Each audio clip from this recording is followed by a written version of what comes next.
Казахстане все чаще уголовные процессы становятся предметом общественного внимания. Дело Куандыка Бишимбаева транслировалось в прямом эфире на всю страну. Громкое расследование Шерзата Булата вызвало оживленные споры. Вопросы о справедливости наказаний обсуждают не только юристы, но и тысячи пользователей соцсетей. О том, как сегодня работает уголовное правосудие, от открытых трансляций до пожизненных приговоров, от новых реформ до статистики дел, мы говорим сегодня с председателем судебной коллегии по уголовным делам Верховного суда Казахстана Назгуль Маульхановной Рахметуллиной. Здравствуйте. Здравствуйте, добрый день. Спасибо, конечно, что вы к нам пришли. Я бы хотела интервью начать с практически самого громкого процесса за последнюю историю правосудия. Это дело Куандыка Бишимбаева. Громкий процесс, все за ним наблюдали, не только у нас в Казахстане, но и в мире. Хотелось бы у вас спросить, вот как вы думаете, это резонансное дело, вообще сама практика, прецедент прямой трансляции, он помогает как-то усилить доверие казахстанцев к правосудию, либо как-то мешает ведению дела? Говоря сначала в первую очередь о нормах закона, которые регулируют данный вопрос, хотелось бы сказать, что Уголовно-процессуальный кодекс предусматривает все положения, которые необходимы для реализации принципа гласности и открытости судопроизводства. Во-первых, закон устанавливает, что все судебные процессы по уголовным делам, за некоторым исключением, они проводятся открыто. Перечень оснований, по которым судебное разбирательство по уголовным делам может осуществляться в закрытом режиме, он достаточно ограниченный. Это дела о половых преступлениях, дела об уголовных правонарушениях несовершеннолетних, тогда, когда дело касается интимных сторон жизни участвующих в деле лиц и некоторые другие. Во-вторых, закон дает право на фотографирование, применение звуко-видеозаписи с разрешения председательствующего судьи и согласия участников процесса. Этим правом, кстати, активно пользуются средства массовой информации. Однако вот трансляция судебных процессов, то, о чем вы говорите, это абсолютно кардинально новый шаг, который, по моему мнению, демонстрирует высокий уровень открытости судебной системы. Причем этот шаг, он практически не имеет аналогов в мире. Вот приведу небольшие данные по итогам вот этого процесса, который ранее был транслирован. Более 100 миллионов просмотров в социальных сетях. Да, то есть сама цифра говорит за себя. Процесс ретранслировался в таких странах, как Азербайджан, Кыргызстан и некоторые других. За процессом следили не только наши граждане, но и жители таких стран, как Соединенные Штаты Америки, Великобритания, Австралия, Южная Корея, Объединенные Арабские Эмираты. То есть все это говорит о том, насколько позитивный отклик нашло решение трансляции судебного процесса, причем не только в нашей стране, но и за ее пределами. Кстати, отмечу, что в последнее время один из часто задаваемых вопросов нашим судьям при встрече с нашими иностранными коллегами, да, судьями из других стран, в том числе вопрос о трансляции. То есть они спрашивают, как технически это осуществлялось, какие процессуальные основы были для того, чтобы принять такое решение. Можно ли и нужно ли развивать дальше эту практику? Абсолютно считаю, что да. Во-первых, это, конечно, касается дел, которые вызывают какой-то интерес у наших граждан, да? Это по которым есть определенный резонанс. Второе, это, наверное, дела необходимо процессы транслировать с какой-то профилактической целью, я считаю, с целью предупреждения совершения преступлений. К большому сожалению, вот сейчас, например, в настоящее время есть рост таких преступлений, связанных с незаконным оборотом запрещенных веществ. Да? В том числе в такие преступления вовлекаются молодые люди. Дела о мошенничестве, где часто потерпевшими становятся наши граждане, о финансовых пирамидах, транспортные преступления. Считаю, что по таким процессам тоже можно производить трансляцию именно с целью предупреждения совершения преступлений, с тем, чтобы наши граждане не становились жертвами таких преступлений. То, о чем вы говорите, сказать, что вот сама практика, она будет продолжаться? Да, абсолютно. Но нам нужно, конечно, понимать, что это не может носить повсеместный характер. Да? То есть я перечислила те случаи, которые, я считаю, это необходимы. Да? То есть нужно не забывать, что судебный процесс — это абсолютно не телешоу. для трансляции должна быть определенная цель. Вот, если говорить о резонансных делах, это как ответ судебной системы на какой-то запрос со стороны общества. Да? Когда общество проявляет интерес к какому-то делу и хотел бы больше знать об этом судебном процессе, это вот в таких случаях. Или вот с целью предупреждения преступлений. Ну вот как раз-таки следующее дело, которое потрясло весь Казахстан, и не только, я думаю, это дело Шерзата Булата, и вот тоже был открытый суд, трансляция была. Вот как вы думаете, в целом такие вот резонансные процессы, они помогают людям именно больше доверять нашему казахстанскому правосудию, или все-таки какое-то давление на судью, на сам суд оказывают? Да, вот этот вопрос, да, он связан, да, с первым вопросом, о котором мы говорили. Трансляция такого резонансного процесса, она, привносит очень много положительного. Во-первых, это, несомненно, положительно сказывается на уровне правовой культуры населения. То есть люди больше узнают о том, каков порядок ведения судебного процесса, какие права и обязанности есть, да, у его участников. Значит, какие требования закона действуют в зале суда. И во-вторых, это самое главное, что трансляция такого резонансного процесса, вот как на примере этого дела, о котором вы говорите, она исключает какие-то сомнения, да, какие-то вопросы к судебному вердикту. То есть люди наглядно сами видят, да, а в чем разница между трансляцией судебного процесса судом и средствами массовой информации. То есть средства массовой информации, они, как правило, делают трансляцию фрагментарно. То есть это какая-то часть только судебного процесса. Или это позиция какой-то одной стороны, или это только результат. Трансляция судом осуществляется от А до Я, да? То есть с самого начала процесса до его завершения. Соответственно, люди, вот как на примере этого дела, могут видеть сами наглядно, как выступает сторона обвинения, да?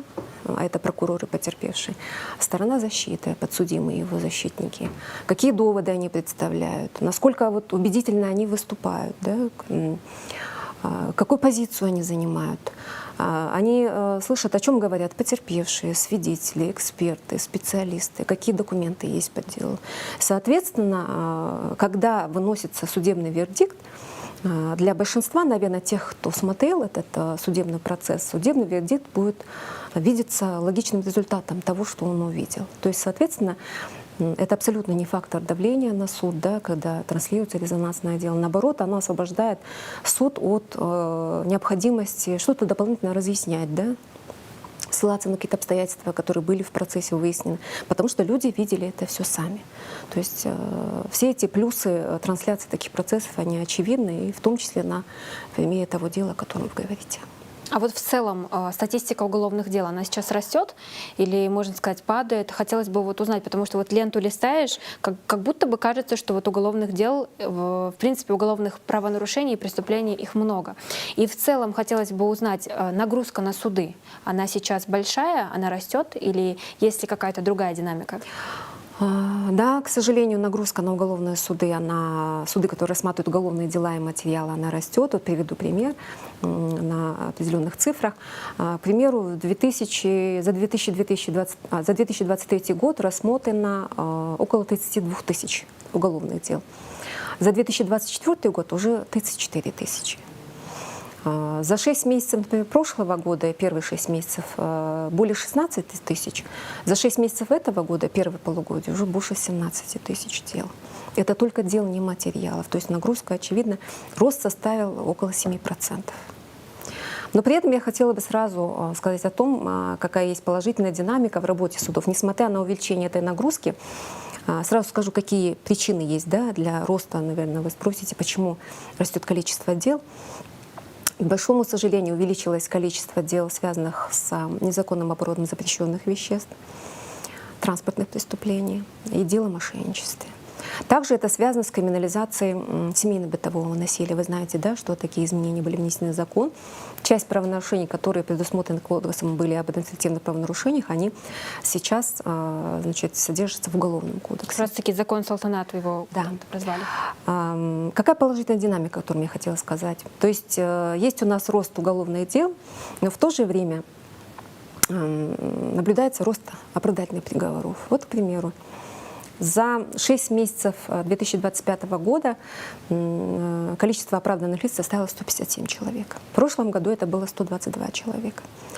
При этом в эти цифры речь идет о полном оправдании. Не входят случаи, когда лицо оправдывается частично.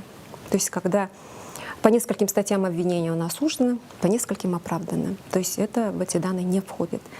Не входят случаи, когда суд принял решение о переквалификации обвинения на менее тяжкое. Когда суд, например, не согласился с обвинением президентного органа уголовного преследования, например, лицо обвинялось в хранении с целью сбыта наркотического вещества. Это тяжкое преступление.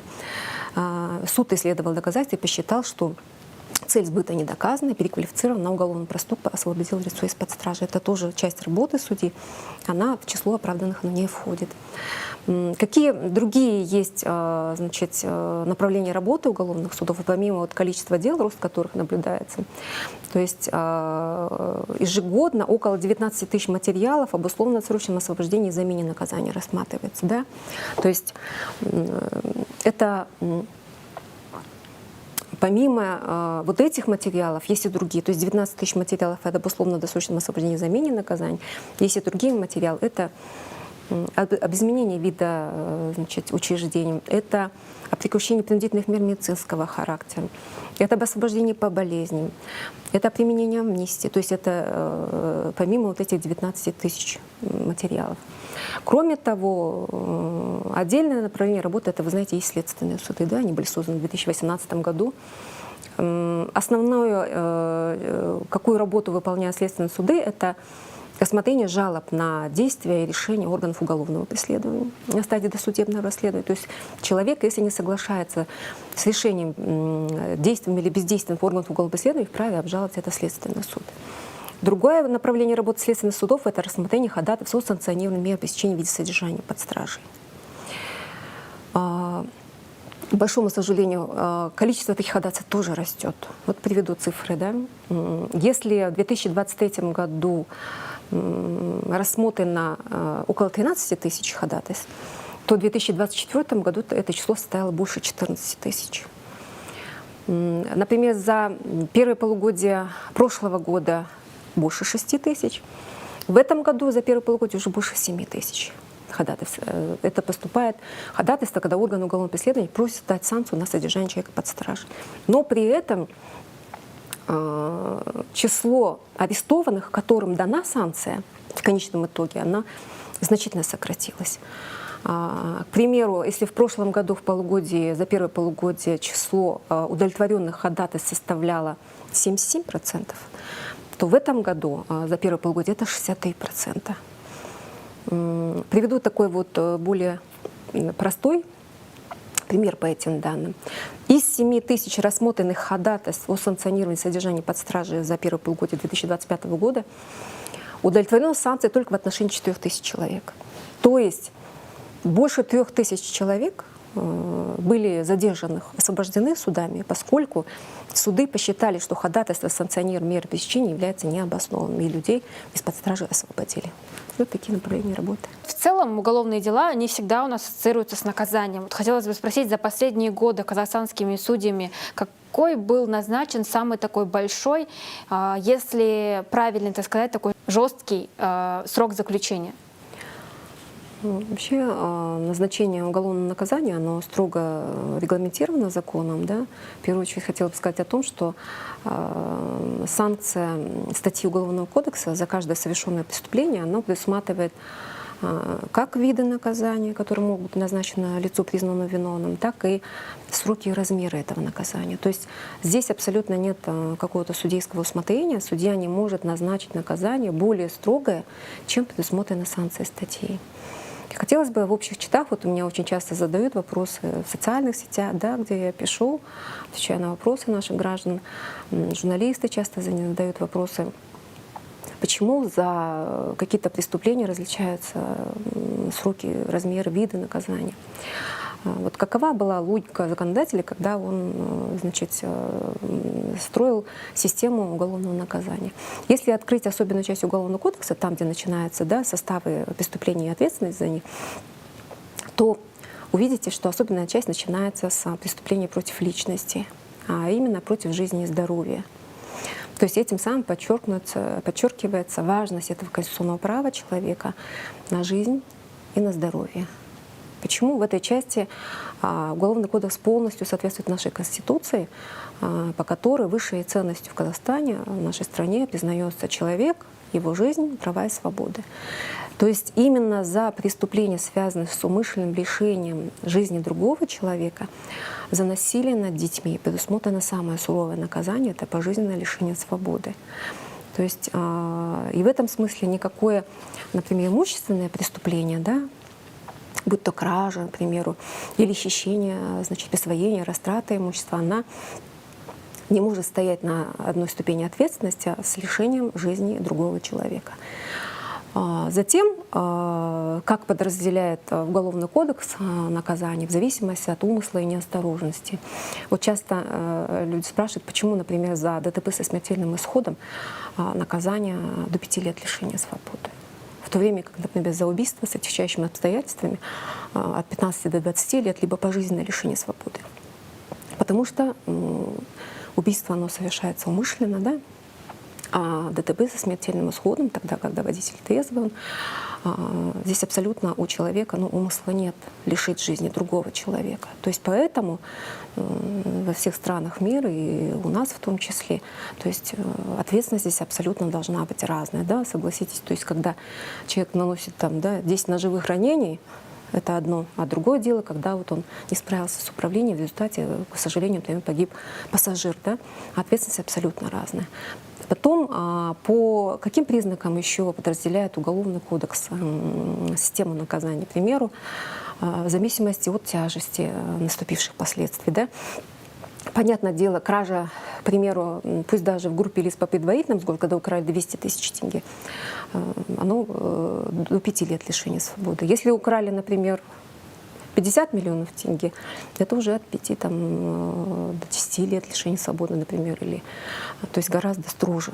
То есть в зависимости от этого, да, в зависимости от распространенности преступления. Вот часто люди спрашивают, почему за кражу достаточно суровое наказание, к примеру, за кражу с проникновением в квартиру от 2 до 7 лет лишения свободы. То есть это тяжкое преступление. Почему? Потому что кража, к большому сожалению, это наиболее распространенный вид преступления, да, в нашей стране, как и во многих странах.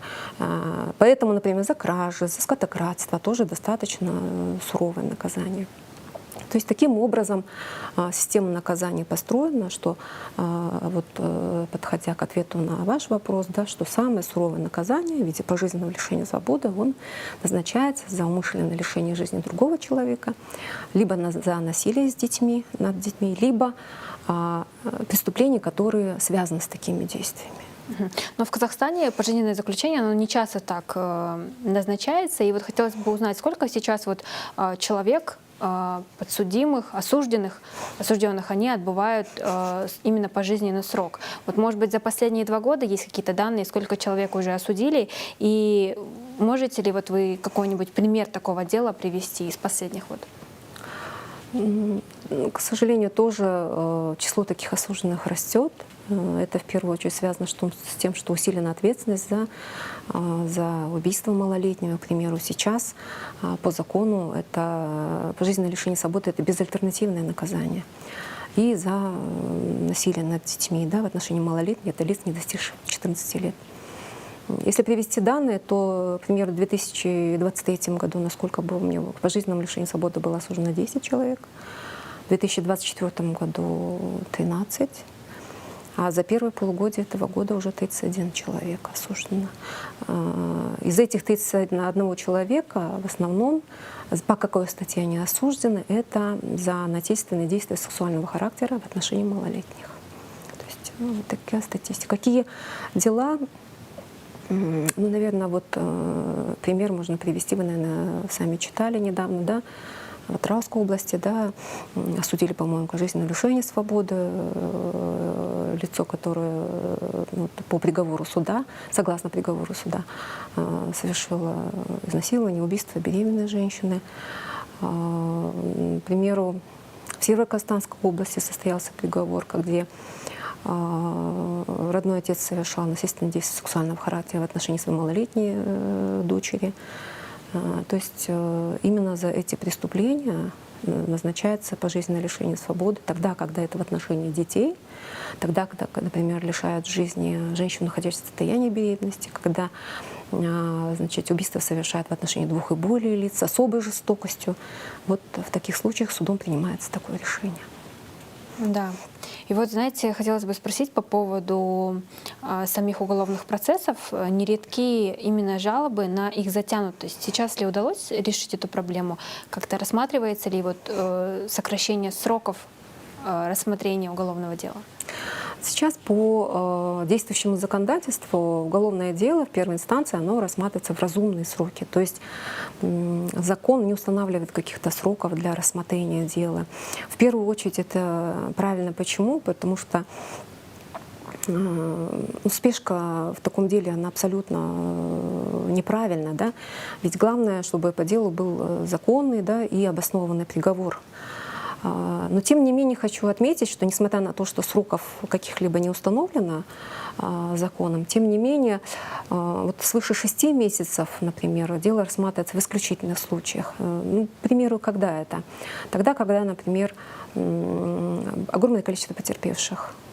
Например, это дело по мошенничеству в финансовых пирамидах. Там иногда количество потерпевших превышает больше 200. То есть больше 200 потерпевших, столько же свидетелей, огромное количество томов, там, материалов дела, которые нужно исследовать. Дела, где очень много подсудимых, примерно, например, 50 подсудимых, у каждого по 2-3 адвоката.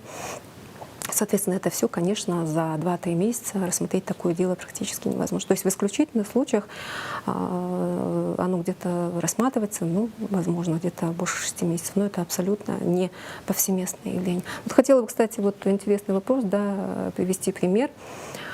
Как относятся к срокам рассмотрения дела в других странах? Я, например, была один раз на американском процессе, не помню фабулу обвинения, какая была, но рассматривалось уголовное дело, и что меня поразило, значит, это было в мае месяце, и было ходатайство стороны, там ходатайство, по-моему, адвокат, об отложении процесса. И судья принял решение отложить процесс на октябрь месяц. То есть фактически полгода. Для нас это было очень удивительно. То есть мы потом у нашего коллеги спрашивали вопросы, задавали, как это так возможно. То есть полгода человек находится под стражей, будет ждать процесса. То есть, ну, наш коллега парировал тем, что то есть приоритет у них в сроках рассмотрения абсолютно не отдается. Самое главное — вынести правильный приговор. То есть я считаю, да, в этой части соглашусь. Конечно, в такие сроки у нас дела не рассматриваются, но тем не менее считаю, что спешка здесь абсолютно не нужна. Все должно быть, самое главное, тщательно исследовано. Должен быть вынесен законный вердикт. И это самая главная задача перед судьей, которая стоит. Во главе угла правосудия. Конечно. Вот хотелось бы узнать, вот у нас все чаще звучит такое слово, такой термин, как гуманизация. Именно в уголовных делах, в принципе, в правосудии. В этой части хотелось бы узнать, эта практика действительно ли она работает? И по каким статьям чаще всего применяется сам этот факт, прецедент гуманизации? Если говорить о каких-то статистических данных, да, то за 2024 год 56% от всех осужденных им было назначено наказание, связанное с лишением свободы. Чуть больше 3% они осуждены к лишению свободы, но условно. То есть достаточно процент высокий применения альтернативных видов наказания. За какие преступления такое наказание назначается, не связано с лишением свободы, это, в принципе, отчасти я затронула уже, отвечая на ваши предыдущие вопросы. Это зависит, конечно, от преступления, которое совершено, да? От того, имеет ли человек судимость, то есть привлекался он ли ранее к уголовной ответственности. К примеру, за кражу, мошенничество, грабеж, если это совершено впервые, если потерпевшему возмещен ущерб, как правило, назначается наказание, не связанное с лишением свободы. Если имеет место рецидив преступления, да, то есть понимаете, что человек, когда у него судимость не погашена, вновь совершает умышленное тяжкое преступление, а рецидив образуется только когда человек совершает снова тяжкое, повторное или особо тяжкое преступление, то есть это говорит о повышенной общественной опасности. Здесь, конечно, суд и более строго подходит к назначаемому наказанию. В основном лишение свободы назначается за насильственные преступления, к примеру, за умышленное причинение тяжкого вреда здоровью, из хулиганских побуждений, повлекших по неосторожности смерть человека. Но это такие статьи, как убийство, это вообще подразумевается, что это особо тяжкое преступление, это только лишение свободы. То есть, конечно, в зависимости от тяжести содеянного, от того, к какой категории относится преступление, в зависимости от наличия смягчающих обстоятельств, от данных, которые характеризуют личность виновного.